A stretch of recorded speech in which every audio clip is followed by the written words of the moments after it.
जय हिंद साथियों, स्वागत है आपका आपके अपने YouTube channel UP Bihar exam crack पर। प्रैक्टिस सेट सीरीज चल रही है आपकी उत्तर प्रदेश पुलिस और बिहार पुलिस के लिए और 29 प्रैक्टिस सेट कंप्लीट कर लिए हैं जीएस के। आज की क्लास में हम देखेंगे 30वां प्रैक्टिस सेट।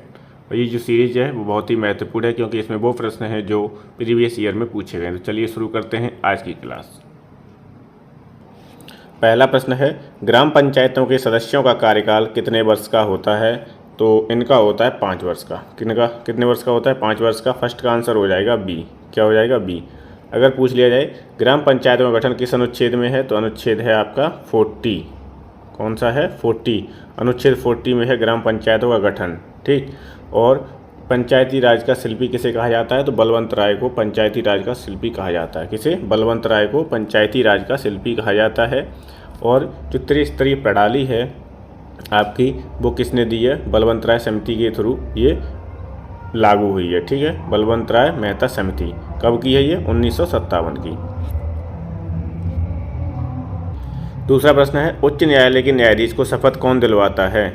तो उच्च न्यायालय का जो न्यायाधीश होता है उसे शपथ दिलवाते हैं कौन? तो उसे शपथ दिलवाते हैं राज्यपाल। कौन दिलवाते हैं? राज्यपाल। और अनुच्छेद 219 के अंतर्गत राज्यपाल उच्च न्यायालय के न्यायाधीश को शपथ दिलाता है। तो सेकंड का आंसर हो जाएगा सी। क्या हो जाएगा? सेकंड का उत्तर सी हो जाएगा। तीसरा प्रश्न है, किसी राज्य के राज्यपाल किसके प्रसाद पर्यंत अपने पद पर बने रहते हैं? तो वो है भारत के राष्ट्रपति के प्रसाद पर्यंत पद पर बने रहते हैं, क्योंकि भारत के जो राष्ट्रपति हैं वही राज्यपाल की नियुक्ति करते हैं और वही उसे हटा सकते हैं। ठीक। अनुच्छेद 156 में दिया हुआ है कि राज्यपाल किसके प्रसाद पर्यंत बने रहेंगे? अनुच्छेद 156 में है राष्ट्रपति है। ठीक। अगर पूछ लिया जाए राज्यपाल की नियुक्ति किस अनुच्छेद के तहत है, तो 155 के तहत है। और किसी राज्य में एक राज्यपाल होगा, ये किस अनुच्छेद में लिखा हुआ है? तो ये है 153 में। किसी राज्य में एक राज्यपाल होगा, ये अनुच्छेद 153 में उल्लिखित है।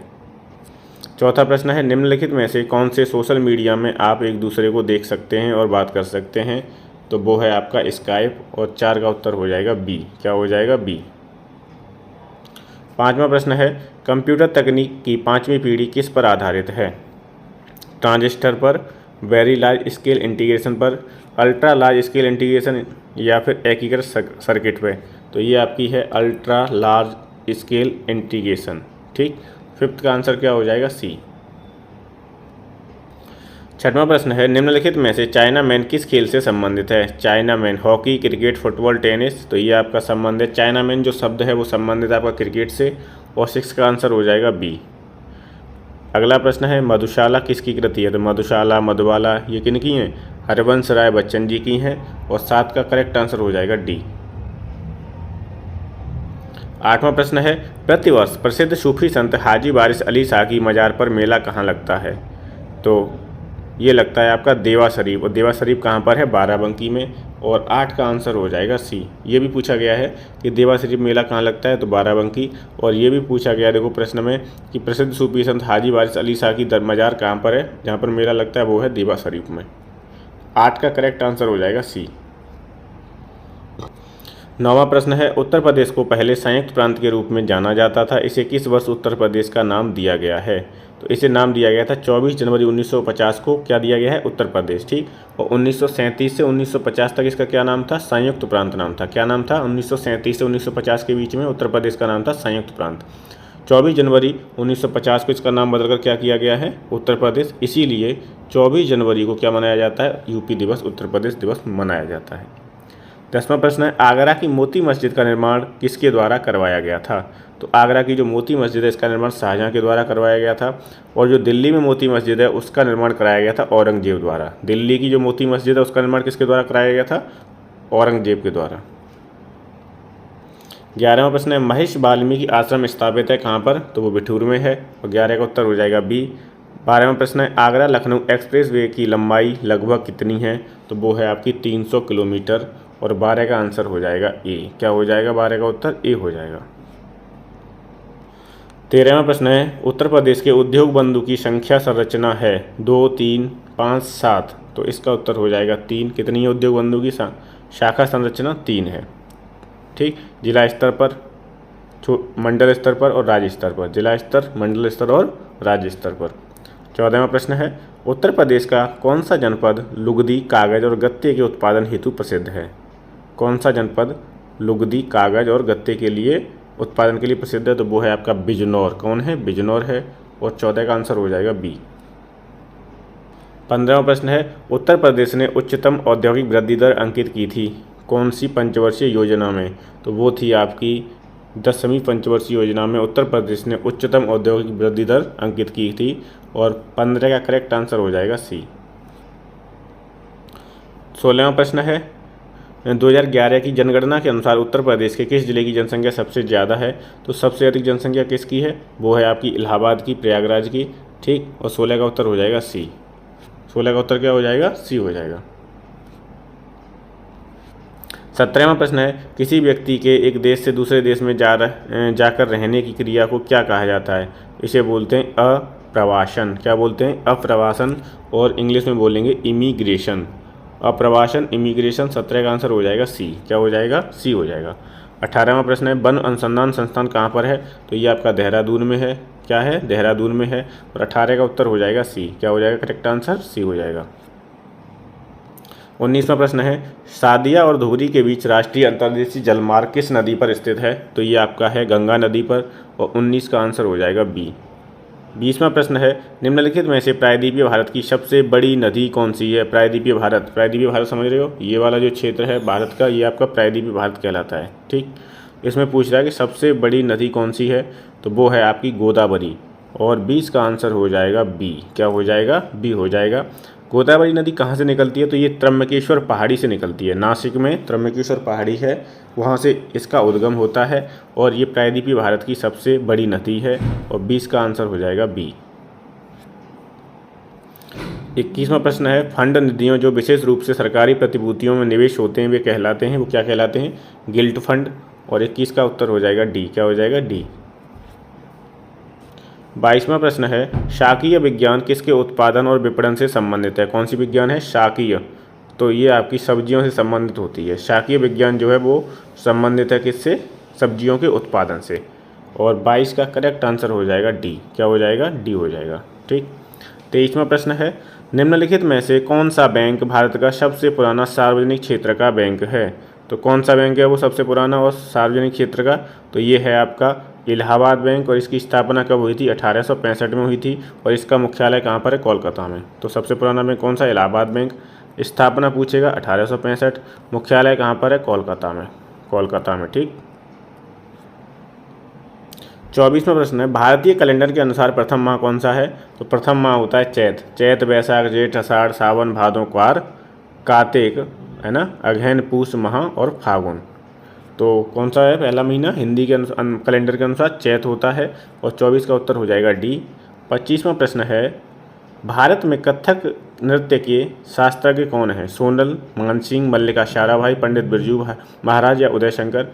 25 का उत्तर हो जाएगा सी। पंडित बिरजू महाराज जो हैं वो आपके कथक नृत्य के हैं। और कथक कहाँ का है? कथक उत्तर प्रदेश का है, कथकली केरल का है और कुचिपुड़ी आंध्र प्रदेश का है। तो तीनों नृत्य याद रखने हैं। कथक कहाँ का है? उत्तर प्रदेश का, कथकली केरल का है और कुचिपुड़ी आंध्र प्रदेश का। 26वां प्रश्न है, लक्षद्वीप के लोग मलयालम के अलावा दूसरी कौन सी भाषा बोलते हैं? तो वो ये बोलते हैं आपके कौन सी? महल भाषा। कौन सी भाषा है? महल भाषा। और 26 का उत्तर हो जाएगा बी। 27वां प्रश्न है, अंग्रेजों ने सूरत में अपनी पहली फैक्ट्री किसकी अनुमति से स्थापित की थी? अकबर, जहांगीर, शाहजहां या औरंगजेब? तो वो थे कौन? जहांगीर की अनुमति से की थी। और कब अनुमति मिली थी? कौन गया था इनके दरबार में? तो वो गया था कैप्टन हॉकिंस। कौन गया था? मुगल दरबार में आने वाला प्रथम अंग्रेज पूछेगा तो कैप्टन हॉकिंस, जो जेम्स प्रथम के राजदूत के रूप में अप्रैल 1609 में जहांगीर के दरबार में गया था। कौन गया था? Captain Hawkins. 28वां प्रश्न है, कोलकाता में धर्मसभा की स्थापना किसने की थी?